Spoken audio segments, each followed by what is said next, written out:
de estrellita, ajá, seguimos. A ver, sistema endocrino. Entonces, fíjense, eso no era. Ajá. Ajá, fíjense, ¿por qué está distribuido así? Porque todas las hormonas que son producidas aquí pasan a la sangre, ¿ok? Fíjense que tenemos una red, prácticamente una red capilar aquí.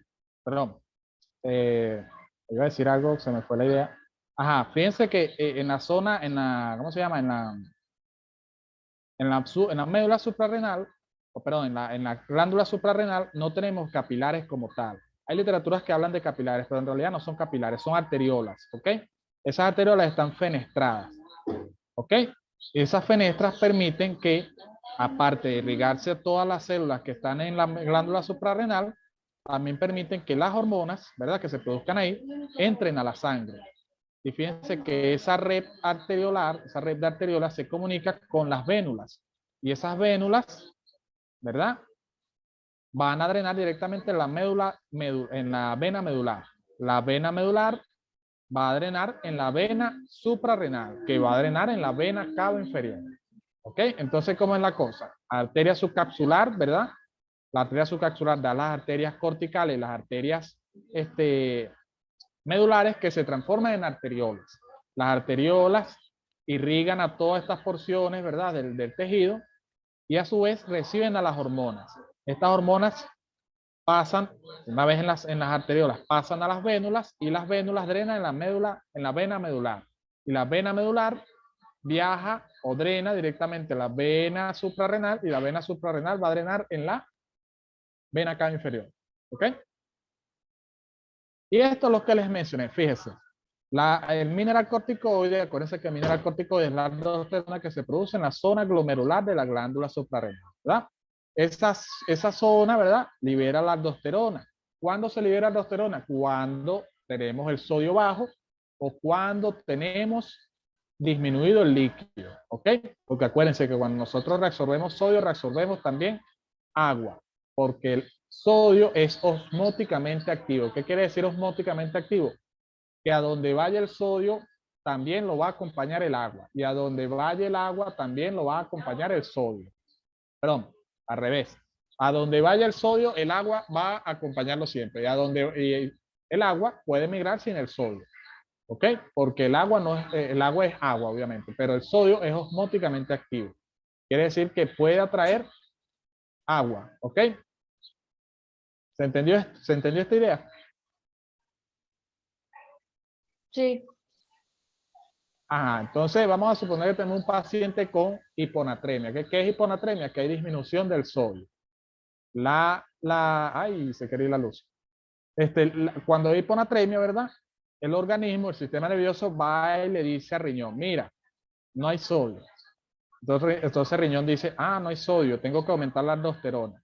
Pero ¿cómo la voy a aumentar? A juro, el riñón tiene que producir renina, ¿verdad? Por las células justaglomerulares, producen renina, la renina viaja al hígado y le dice al hígado, transforma el angiotensinógeno en angiotensina 1.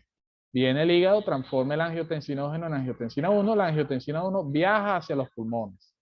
En los pulmones está la enzima convertidora de angiotensina 1 que transforma la angiotensina 1 en angiotensina 2. La angiotensina 2, ¿qué hace? Aumenta la resistencia vascular periférica para aumentar la presión arterial. De manera que si nosotros queremos aumentar la presión arterial, podemos usar este sistema, ¿verdad? Pero ¿cuál es la función de una hiponatremia?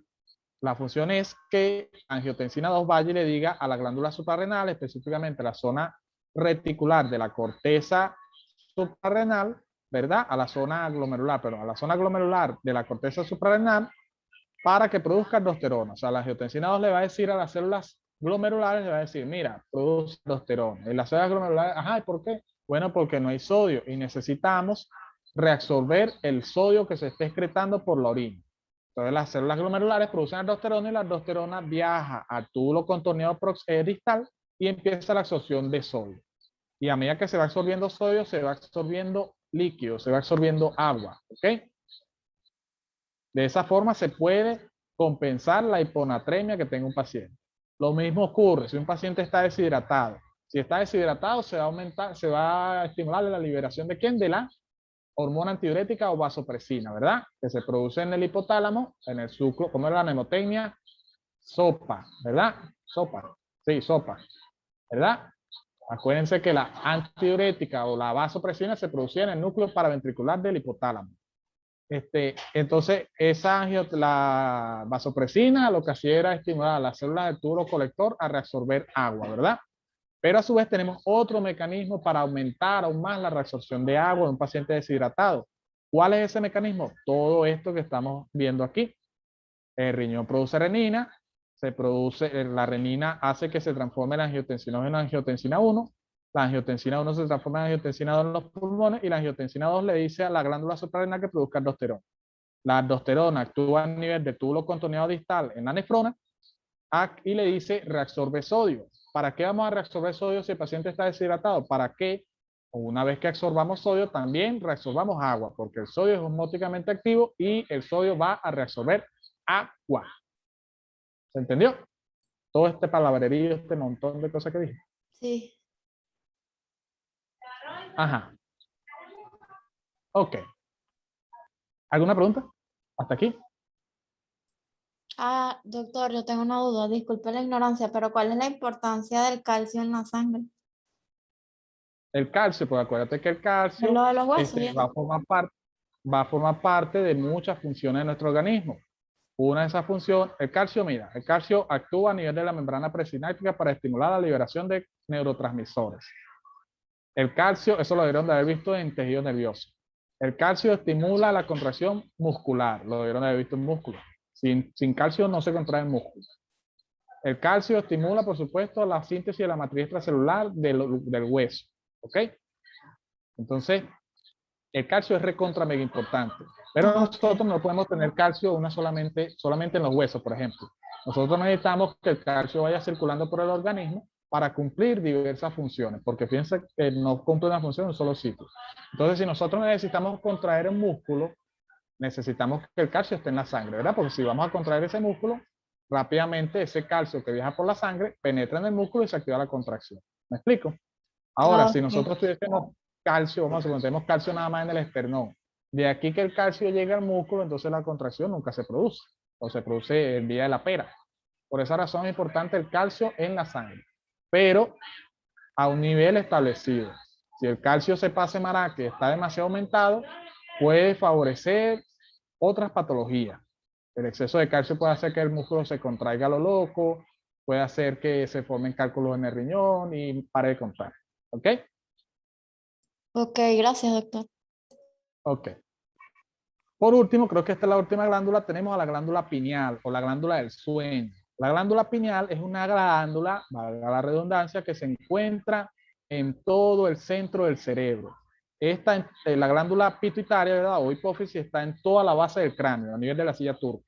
Y la glándula pineal, no confundirla, una cosa es la glándula pituitaria o hipófisis y otra cosa es la glándula pineal, o también llamada epífisis. Esta se llama hipófisis, esta se llama epífisis, ¿ok?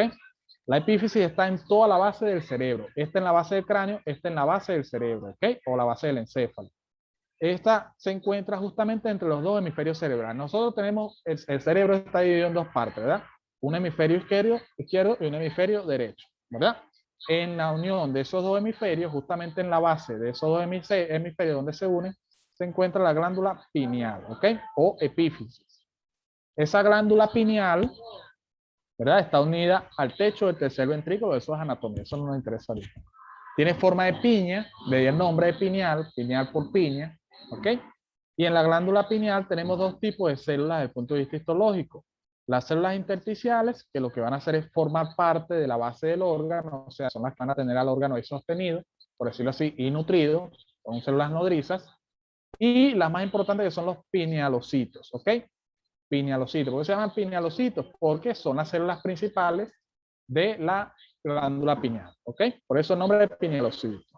La glándula pineal o los pinealocitos también va a tener una zona blanquita, fíjense que son estas zonas aquí, que son acúmulos de calcio, ¿ok? Que se llaman acérbulos cerebrales o areniscas o arenillas, ¿ok? Que son estas zonas blanquecitas que están aquí. Esas zonas blanquitas son depósitos de calcio, ¿ok? Y de esos depósitos de calcio van aumentando con la edad. ¿Qué quiere decir esto? Cuando nosotros nacemos sin estos depósitos de calcio, ¿verdad? Sin estos acélulos cerebrales. Pero a medida que va creciendo, estos depósitos de calcio van aumentando. Y esos depósitos de calcio le van quitando espacio a los pinealocitos, ¿ok? De manera que la función de la glándula pineal va disminuyendo con la edad, ¿ok? ¿Por qué esto es importante? Porque la glándula pineal, los pinealocitos, va a producir una hormona importantísima que es la melatonina, ¿ok? ¿Qué van a hacer? Te dirán, ¿qué van a hacer la melatonina? La melatonina es la hormona del sueño. La melatonina, cuando nosotros tenemos sueños, producimos mucha melatonina. La melatonina estimula una parte del sistema límbico y es lo que genera el sueño, que es lo que hace que nosotros tengamos sueño. ¿Sí? O sea, tener sueño, nosotros vamos y nos acostamos. ¿Cuándo se estimula la secreción de la glándula pineal? ¿O cuándo le decimos a la glándula pineal, mira, produce melatonina? Cuando por los ojos entran menor cantidad de rayos de luz. Es decir, cuando llega la noche, nuestras retinas, ¿verdad?, empiezan a captar menor cantidad de luz. Empieza a ver, cónchale, todo está más oscuro, está entrando menor cantidad de luz a los ojos. Eso manda una señal a los pinealocitos y les dice, mira, produzca melatonina, llegó la hora de dormir, llegó la hora de que nuestro organismo repose. ¿Ok? Los pinealocitos empiezan a producir melatonina, se estimula el sistema límbico y la persona duerme. Pero en la mañana viene y nosotros vemos que por la ventana empieza a entrar rayos de luz. Y entonces nuestra retina, así tengamos nosotros los ojos cerrados, nuestra retina capta las señales de luz. ¿Ok? Capta los rayos de luz y eso le manda una señal a la glándula pineal y le dice, hey, para la producción de melatonina. Y entonces ahí es donde se disminuye el sueño. ¿Ok? Es por eso que nosotros nos da sueño de noche y no nos da sueño de día, a menos que nosotros no durmamos en la noche y, por supuesto, obligatoriamente nuestro organismo, como necesita reposar, le manda una señal a la glándula pineal a que produzca melatonina, ¿ok? Pero el ciclo circadiano, eso se llama ciclo circadiano, es decir, los periodos de vigilia y los periodos de sueño, son regulados por la melatonina, que es producida por la glándula pineal. Y la glándula pineal es regulada por los rayos de luz. Mientras más rayos de luz, es decir, nosotros venimos y prendemos la luz en plena noche y de repente no durmamos toda la noche, porque llega un momento que la glándula pineal no va a dejar de producir melatonina. Pero si nosotros apagamos la luz o estamos en un sitio muy oscuro, ¿verdad? Así estemos de día, pero estamos en un sitio muy oscuro, al disminuir la cantidad de luz que pasa a través de la retina, se activa la glándula pineal y empieza a producir melatonina y nos da sueño en un lugar oscuro. ¿Ok? ¿Se entendió? Sí. Ok.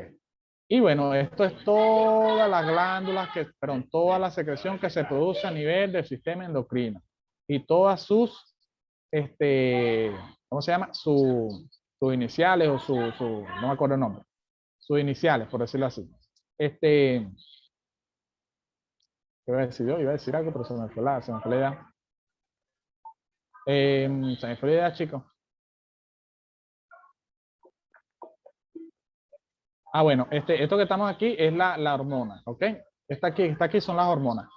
Estas que están aquí son las hormonas que son estimuladas. O sea, esta hormona estimula esta, ¿ok? Y a su vez, esta hormona inhibe la liberación de esto, ¿sí? Esto estimula esto y esto inhibe a esto, ¿ok? Esto en pocas palabras es un resumen. Así es fácil estudiar las hormonas, por resumen, ¿ok? Cómo va estimulándose cada porción. Esto es más de fisiología y no me paro a explicárselos porque esto es, créanme que es muy extenso y como ya lo explicamos de forma somera en cada órgano, entonces no me voy a parar a explicarlo.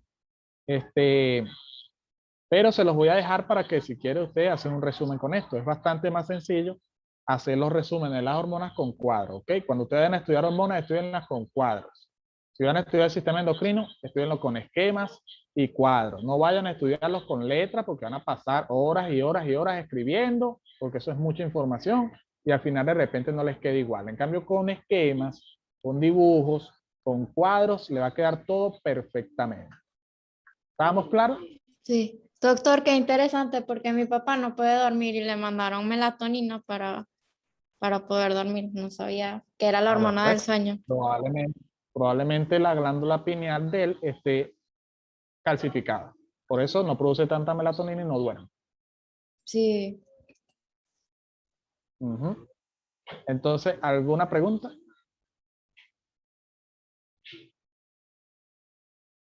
¿No? Ay, me arde el hombro. Todo claro como el agua. Ay, vale.